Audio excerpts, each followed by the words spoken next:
Vous vous retrouvez dans ce village de campagne au nord de Haut-Jardin, dans le Bief. Vous ne voyez pas beaucoup de gens. Aujourd'hui, vous voulez visiter le septuaire du village. Il se trouve un peu plus loin sur le chemin. Vous décidez de vous y diriger. Bien que vous ne suiviez pas la religion des Seth, vous avez tout de même envie d'aller voir cet endroit, et aussi à quoi ressemblent ces idoles. Sur le chemin, vous remarquez qu'il y a de nombreuses plantes en train de fleurir. C'est le printemps dans le Bief, et cette région est reconnue pour être très florissante. Il y a de nombreux parterres de fleurs le long de la route, et un peu plus loin, ce sont les arbres à fruits qui sont en train de s'embellir. Vous prenez le temps d'apprécier la balade que vous êtes en train de faire dans cet environnement paisible. Vous avancez doucement, car rien ne vous presse. Vous avez le temps que vous voulez. Ce moment est fait pour vous.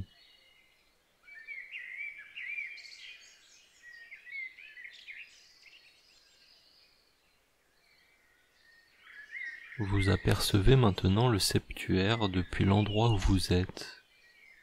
Il n'est pas gigantesque, ce qui est normal pour un petit village de cette taille. Il fait à peu près 5 mètres, est composé de pierre et de bois.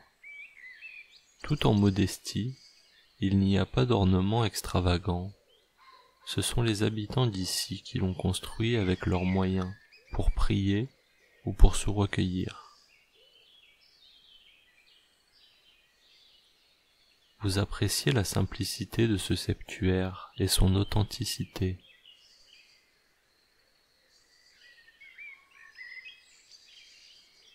Un simple chemin de terre vous emmène jusqu'à sa porte. Arrivé au pied de l'édifice, vous prenez le temps d'apprécier le monument et le travail qu'il a fallu aux simples villageois pour le réaliser.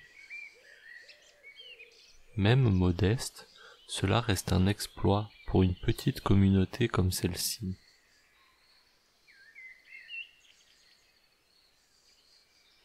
Avant de rentrer, vous allez prendre le temps de faire le tour du septuaire, car vous n'êtes pas pressé.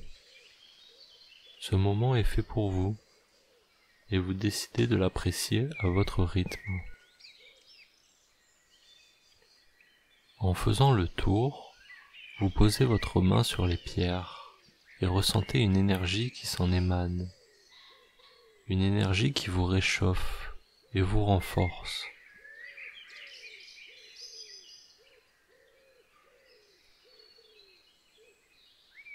Doucement, vous finissez votre tour et vous arrivez de nouveau devant la porte d'entrée.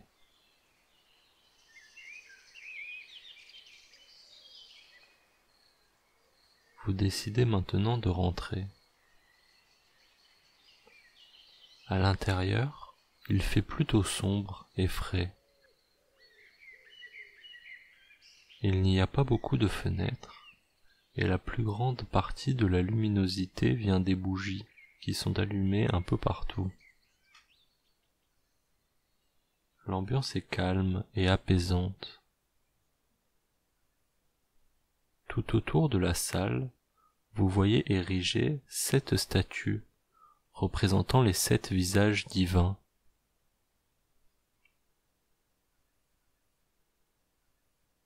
À votre gauche se trouve le Père, puis la Mère, l'aïeul, le guerrier, le ferrant, la jouvencelle, et enfin l'étranger. Vous remarquez que ces 7 statues ont été réalisées avec précision et beaucoup de talent.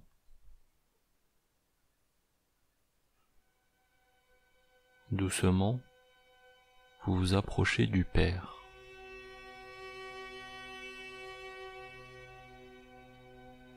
C'est un grand homme barbu, dans la force de l'âge. Ces statues font 2 mètres de haut. Elles sont un peu plus grandes que vous. Le père vous regarde avec un regard profond, mais juste.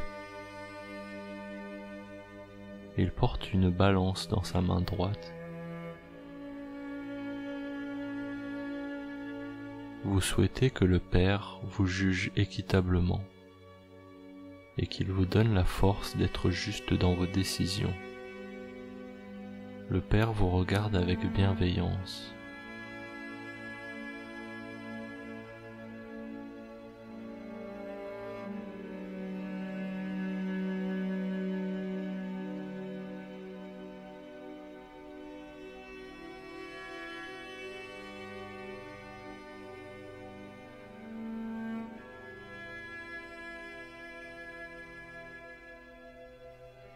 Vous lui jetez un dernier regard, puis vous vous dirigez vers la statue d'à côté. C'est la mère. Elle est représentée par une femme d'âge moyen, souriante. Elle vous regarde avec tendresse et bienveillance. Vous souhaitez que la mère vous protège et qu'elle vous transmette miséricorde et compassion, qu'elle vous permette d'aider ceux qui sont dans le besoin, et qu'elle vous apporte de l'aide quand vous en avez besoin. Vous prenez un instant pour rester sous la mère et sa bienveillance.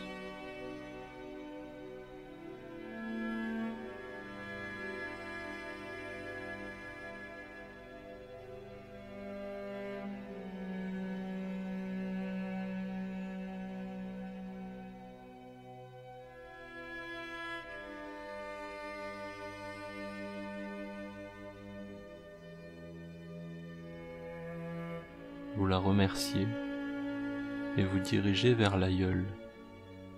C'est une vieille femme très ridée. Dans sa main gauche, elle tient une lanterne.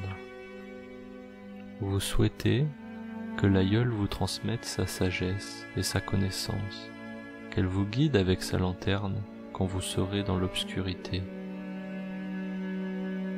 La présence de l'aïeule est rassurante et vous appréciez être en face d'elle.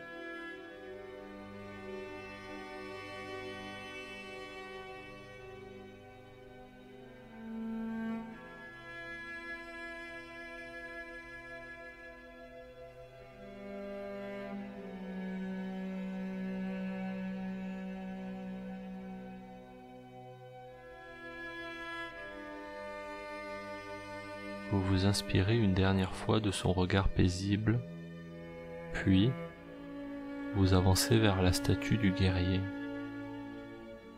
Plus large et imposante que les 3 précédentes, elle représente un homme en armure, avec une épée au poing.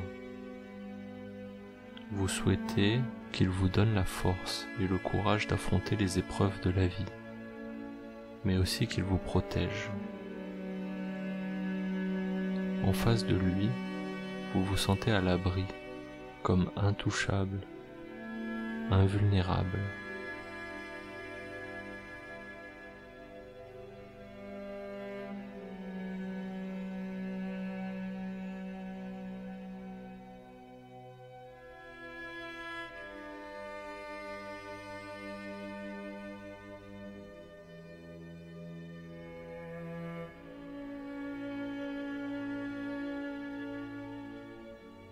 Rempli de sérénité, vous avancez maintenant en direction du Ferrant.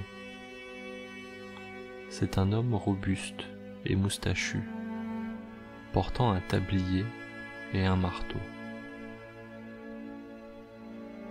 Vous souhaitez que le Ferrant vous apporte la réussite dans ce que vous entreprenez, que ce que vous réalisez soit de qualité et en accord avec vos attentes.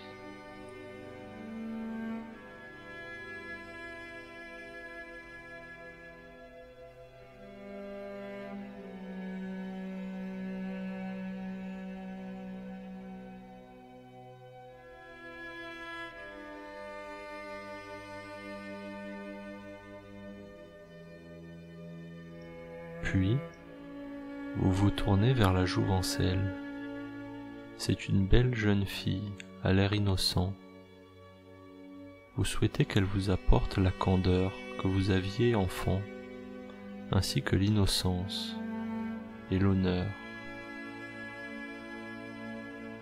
Vous appréciez ce visage candide.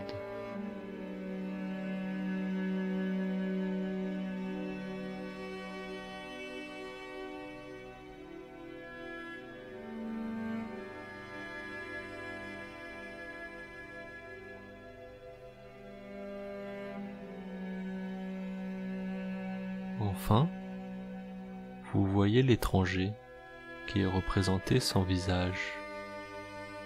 Vous ne souhaitez rien devant lui. Il vous accompagnera à la fin de votre vie. Vous le regardez avec respect et n'espérez le croiser que le plus tard possible.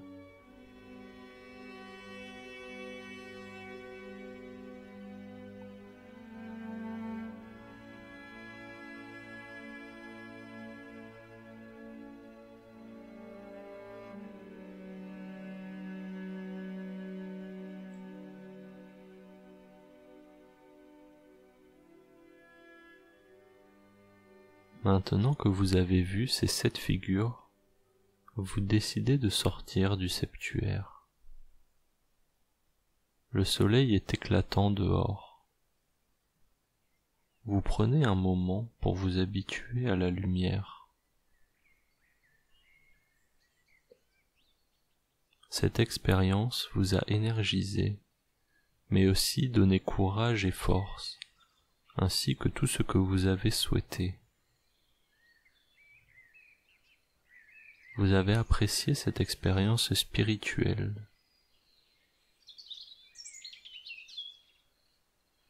Vous vous sentez maintenant accompagné par ces 7 figures, et cela pour toute la vie. Je vous laisse retourner au village, grandi de cette expérience.